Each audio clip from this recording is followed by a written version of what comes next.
We are a nation that has a government, not the other way around. And this makes us special among the nations of the earth. Our government has no power except that granted it by the people. It is time to check and reverse the growth of government, which shows signs of having grown beyond the consent of the governed.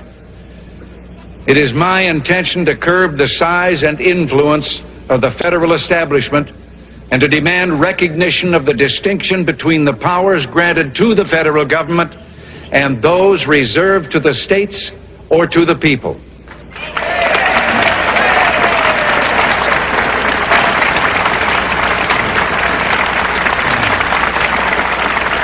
All of us need to be reminded that the federal government did not create the states. The states created the federal government.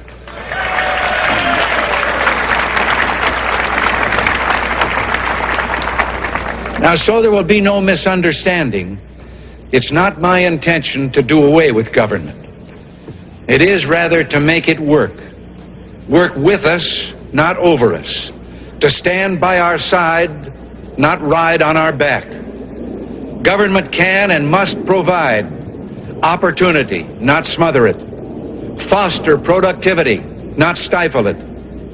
If we look to the answer as to why for so many years we achieved so much, prospered as no other people on earth, it was because here in this land we unleashed the energy and individual genius of man to a greater extent than has ever been done before.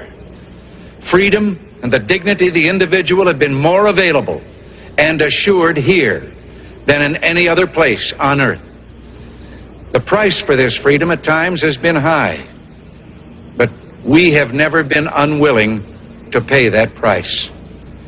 It is no coincidence that our present troubles parallel and are proportionate to the intervention and intrusion in our lives that result from unnecessary and excessive growth of government.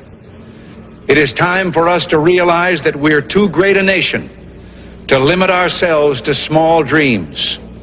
We're not, as some would have us believe, doomed to an inevitable decline. I do not believe in a fate that will fall on us no matter what we do. I do believe in a fate that will fall on us if we do nothing. So with all the creative energy at our command, let us begin an era of national renewal. Let us renew our determination, our courage, and our strength. And let us renew our faith and our hope. We have every right to dream heroic dreams.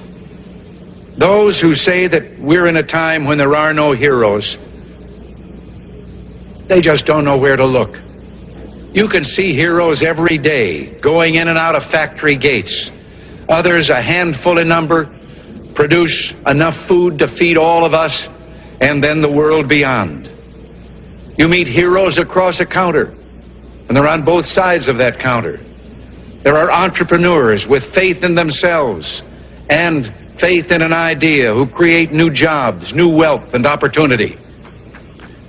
They're individuals and families who take taxes support the government and whose voluntary gifts support church, charity, culture, art, and education. Their patriotism is quiet but deep.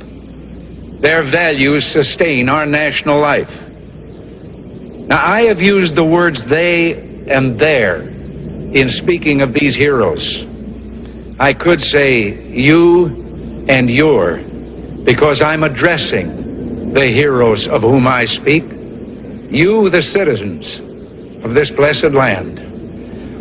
Your dreams, your hopes, your goals are going to be the dreams, the hopes, and the goals of this administration, so help me God.